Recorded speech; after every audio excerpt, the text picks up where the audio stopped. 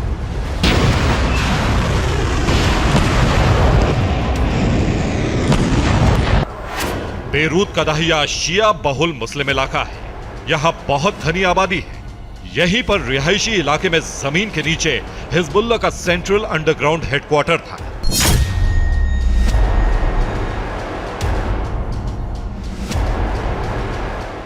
इसी हेडक्वार्टर से हिजबुल्लाह अपनी सभी तरह की सैन्य गतिविधियों को अंजाम देता था। इसी हेडक्वार्टर में इजराइल पर हमले की न सिर्फ प्लानिंग होती थी, बल्कि हमले का आदेश भी दिया जाता था।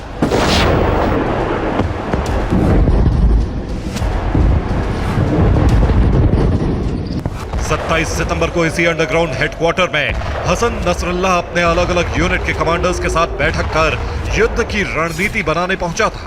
इसी बैठक के दौरान इजरायली एयरफोर्स ने आसमान से बंका बस्टर बमों की बरसात की और इस तरह दाहिया में हिजबुल्लाह की पूरी लीडरशिप एक झटके में दफन हो गई।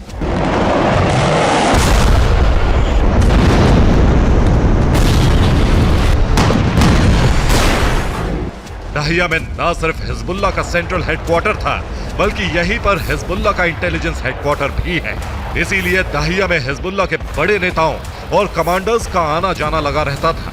इजराइल ने इसी का फायदा उठाया, इंटेलिजेंस के जरिए हिजबुल्लाह लीडरशिप को ट्रैक किया और एक एक कर दाहिया में ही सबकी कब्र खोदता चला गया।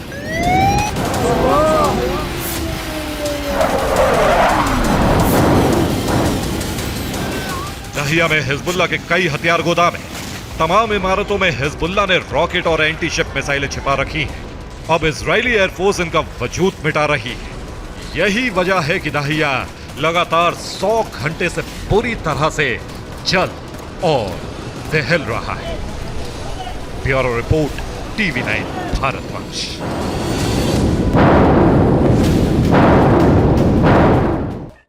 Co-powered by Techno.